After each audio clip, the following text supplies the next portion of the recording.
Mister गुरु, आपने किस बुनियाद पर डीजीपी को नोटिस भेजा? मैं पुलिस ऑफिसर बनने के लायक नहीं हूँ। इस बात का फैसला किस बिना पर किया उन्होंने, इसकी वजह जानने के लिए आया हूँ। अपना पक्ष रखने के लिए आपका कोई वकील है? नहीं जज साहब, मैं अपना केस खुद ही लड़ूंगा। You can proceed. इस केस के सिलसिले में मैं इंस्पेक्टर वीरप्पन से कुछ सवाल पूछना चाहता हूँ। इजाजत है। शुक्रिया जज साहब। नमस्ते सर।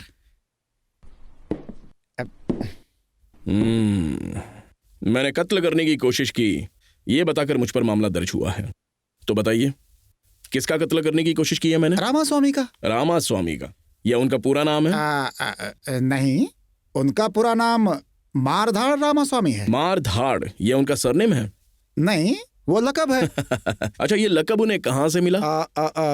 लोग उन्हें इसी नाम से बुलाते हैं। अच्छा, ये बताओ उसका धंधा क्या है? वो बेल पर छूटा है, एक मुजरिम है। ओहो, वो कैदी बनने का धंधा है या वो धंधा करने से कैदी बने? ये बताओ, ये बेल पर छूटने का क्या मतलब होता है? बताइए ना सर। वो बेल का मतलब है कि अदालत में केस चल रहा है, जब तक केस खत्म नहीं हो जाता पुलिस की निगरानी में रहेगा वो। अच्छा, अदालत में उनके खिलाफ कौन कौन से मामले दर्ज हैं? वो मामले आराम से याद कीजिए, बताइए ना मिस्टर वीरप्पन। 15 मर्डर, 115 चोरी, 215 बलात्कार और अरे बाप रे, घरवाली की लिस्ट की तरह लिस्ट लंबी होती जा रही है। इतनी महान हस्ती का कत्ल करने की कोशिश की है मैंने, यही मामला दर्ज किया है ना तुमने मुझ पे? नकली गवाह भी तो होंगे। देखिए सर, ऐसा कुछ भी नहीं है। हकीकत में जब आप उनका कत्ल करने वाले थे, वहाँ मौजूद लोगों ने अपनी आंखों से यह सब देखा और आपको रोकने की कोशिश में जो 3 लोग वहाँ पर जख्मी हुए थे, उन 3 लोगों की शिकायत पर ही मैंने यहाँ पर मामला दर्ज किया। उन तीनों के नाम क्या है? नरेश नारियल वाला, टीपू टॉप वाला, बबलू बाल वाला। हर नाम के साथ कारोबार का नाम जुड़ा है। लगता है निहायत ही शरीफ लोग हैं ये।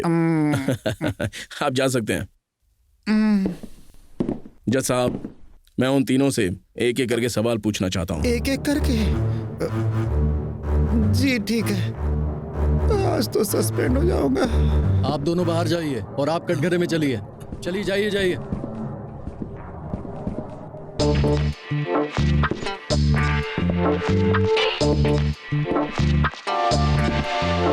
अरे बाप रे, इतना बड़ा जख्म कैसे आ गया आपको?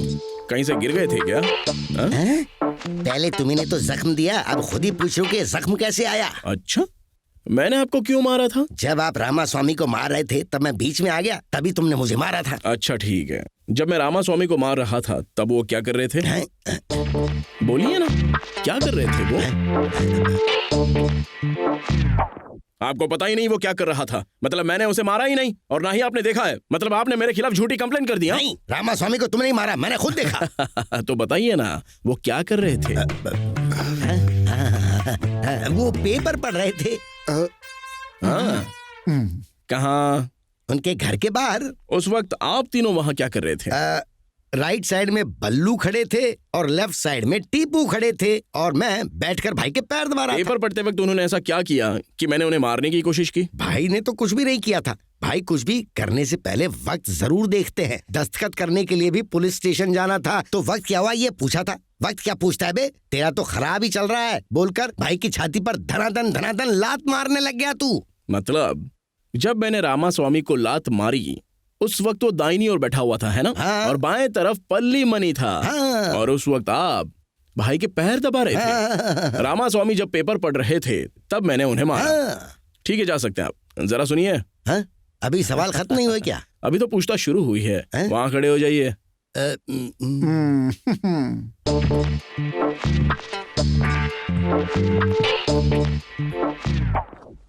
मैंने रामास्वामी को मारा है, ऐसी कंप्लेंट लिखवाई है तुमने? हाँ, करवाई है।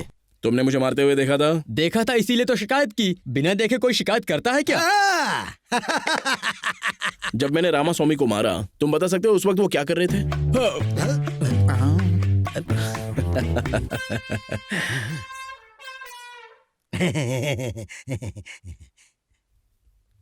बोलो बोलो।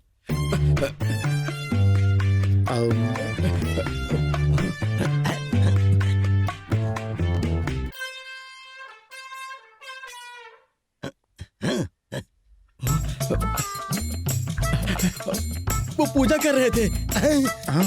कहाँ पर? अपने घर में, और कहाँ करेंगे? वो बल्लू फूल चढ़ा रहा था और मैं आरती उतार रहा था और नरेश घंटी बजा रहा था। ये बताओ, रामास्वामी तो पूजा कर रहे थे ना, तो मैंने उन्हें क्यों मारा? उन्होंने क्या किया? वो तो बस ऊपर वाले से कुछ मांग रहे थे, तो आपने कहा ऊपर वाले से क्यों मांग रहे हो? मैं तुम्हें देता हूँ ना। और आपने धुलाई शुरू कर दी, और धुलाई इस प्रकार की कि आप तो बीच में रुका ही नहीं, मारते ही चले गए। ये कोई बात हुई? ये गलत बात है ना? आप ही बताइए।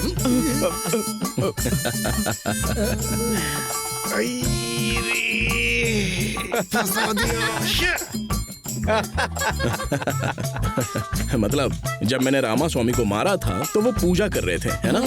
और ये आरती कर रहे थे और तुम घंटी बजा रहे थे। मैं आरती कर रहा था और वो घंटी बजा रहा था। ठीक है, तुम भी इनके साथ खड़े हो जाओ। जज साहब, अब मैं तीसरे गवाह से बात करना चाहूंगा। Yes, you can proceed. देखा कैसे संभाला? उसने तो मुझे कंफ्यूज कर दिया था, लेकिन मैं तो टीपू टॉप हूँ। देखा कैसे टॉप से फायरिंग किया मैंने, मानते हो कि नहीं? हाँ। चल दफा हो जा, भाग यहाँ से। पता नहीं कहाँ से आते हैं इस लोग। देखा कैसे हैंडल किया? एक नंबर का बेवकूफ है तू। अब मैंने क्या सब किया? गड़बड़ कर दी तूने, फंसा दिया सब। मैंने कुछ नहीं किया, तूने ही गड़बड़ की थी। हाँ, बल्लू बाल वाला। मैंने रामास्वामी की जान लेनी चाहिए थी। ऐसी शिकायत आप तीनों ने दर्ज कराई है ना? हाँ, कराइए। जब मैंने रामास्वामी को मारा तो बताओ वो क्या कर रहे थे? मर गया। अरे बोलिए बोलिए। मैंने रामास्वामी को क्यों मारा, ये सारा सच तुम्हारे साथियों ने बता दिया है।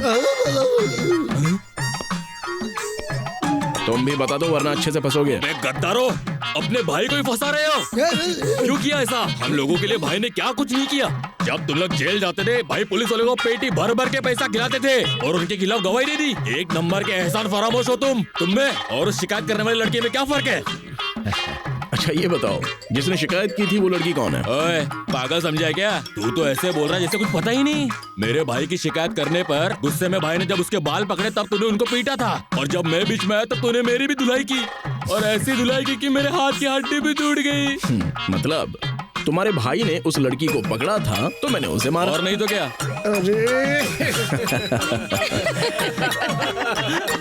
Order order order. इस पॉइंट को नोट कीजिए जज साहब।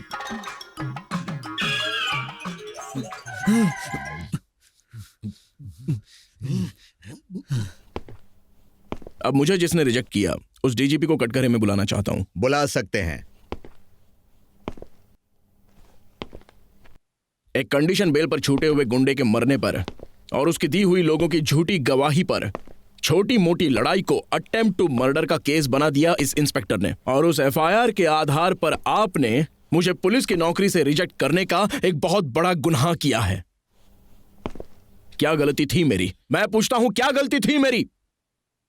एक मासूम लड़की को सरेआम बीच सड़क पर मारने वाले को रोकना क्या कानून की नजर में जुर्म है? आम जनता की हिफाजत करना ही पुलिस का फर्ज होता है। पोस्टिंग मिलने के पहले मैंने वही किया, क्या यह जुर्म होता है?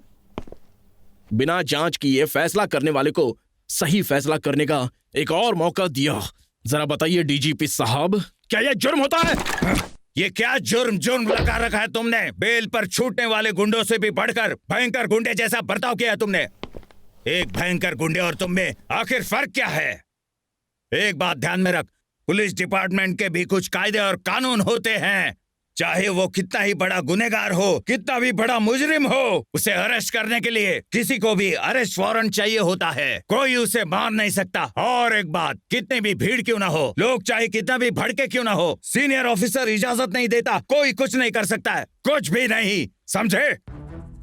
मतलब अपनी आंखों के सामने नाइंसाफी हो उसे देखकर अपना मुंह बंद करके खामोश रहना होगा, उसे रोकना नहीं है? रोक नहीं सकते मैन, रोक नहीं सकते, यही रूल्स हैं। जब तुम पोस्टिंग के पहले इतने वायलेंट हो, अगर तुम पुलिस ऑफिसर बन जाते हो तो ऐसा मामला कैसे संभालोगे? तुम पुलिस की नौकरी के लायक नहीं हो तो पूरी जिंदगी तुम पुलिस ऑफिसर नहीं बन सकते, और यही मेरा फैसला है।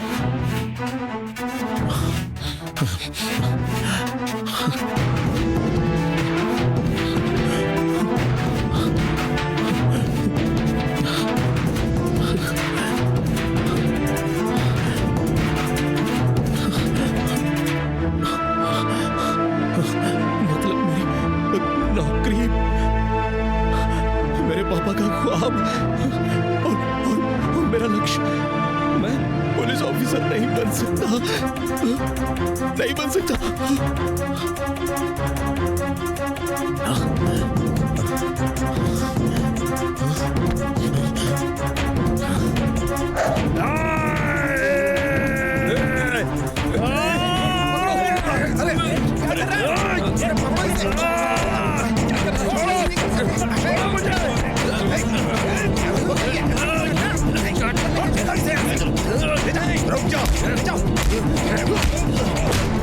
रुक जाओ सब लोग, रुक जाओ।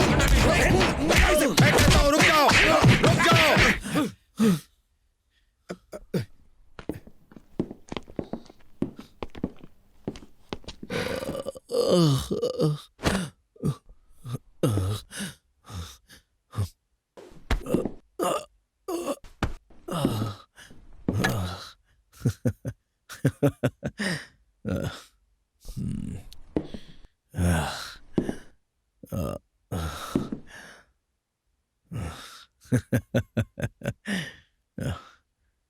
इन लोगों ने मुझे क्यों मारा? बताओ डीजीपी, आपने चार्ज कहा ना? क्या ये अरेस्ट वारंट लेकर आए थे जिन्होंने कानून को तोड़ा है? अब बताइए, क्या उन्हें आप डिसमिस करवाएंगे?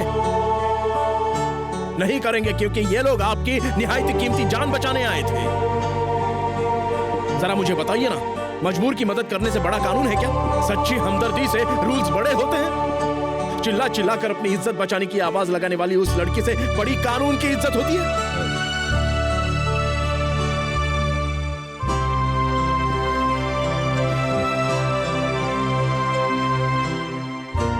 आपको शर्मिंदा करने का मेरा कोई भी इरादा नहीं था सर। बस अपनी बात को अदालत के सामने रखने का एक यही तरीका था मेरे पास। बस इसलिए मैंने आपको मारने का नाटक किया था। मुझे माफ कर दीजिए सर। जज साहब, ये लड़ाई जो मैं लड़ रहा हूं, ये सिर्फ मैं पैसा कमाने के लिए नहीं लड़ रहा हूं। अगर ये पैसों की बात होती तो मैं कोई बड़ी कंपनी में नौकरी देकर आराम से लग जाता और लाखों रुपए कमाता जज साहब, जो कॉलेज कैंपस में ही मुझे लग गई थी जज साहब। लेकिन मैंने वो नौकरी नहीं की। क्यों? क्योंकि ये नौकरी मेरे लिए सिर्फ नौकरी नहीं है जज साहब, मेरी जिंदगी देकर निभाने वाला फर्ज समझता हूं मैं। नाइंसाफी करने वालों से मजबूर लोगों को बचाने की जो खुशी होती है, ईमानदार लोगों को हिम्मत देकर सुकून पहुंचाने वाली दिल की तसल्ली, देश के दुश्मन से लड़ने वाले फौजी की तरह अपने देश के जो गद्दार हैं उनसे लोगों को बचाने के लिए मैं इतना सब कुछ कर रहा हूं, और ये मैं अपना फर्ज समझता हूं।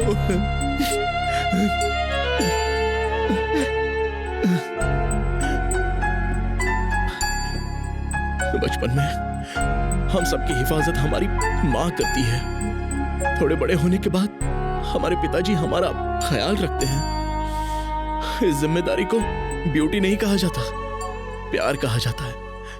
बिल्कुल वैसे ही लोगों की हिफाजत की जिम्मेदारी पुलिस की होती है, क्योंकि इस जिम्मेदारी को ड्यूटी नहीं कहा जा सकता, प्यार होना चाहिए। और बस मैंने भी वही किया। जिन पुलिस वालों को मेरी तारीफ करनी चाहिए थी, उन्होंने मुझे सीधे रिजेक्ट किया। इसके आगे अब मैं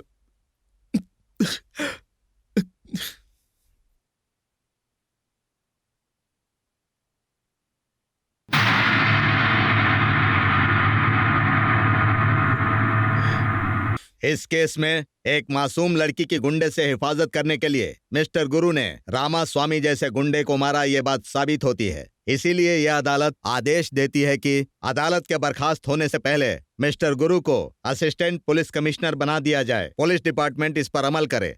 इसके अलावा कंडीशनल बेल पर रिहा किए गए मुजरिम रामा स्वामी और उसके साथियों की बेल रद्द करके उन्हें फौरन जेल भेजने का आदेश देती है। अदालत मुलतवी की जाती है। क्या परम गुरु पुलिस ऑफिसर बन गया? नहीं।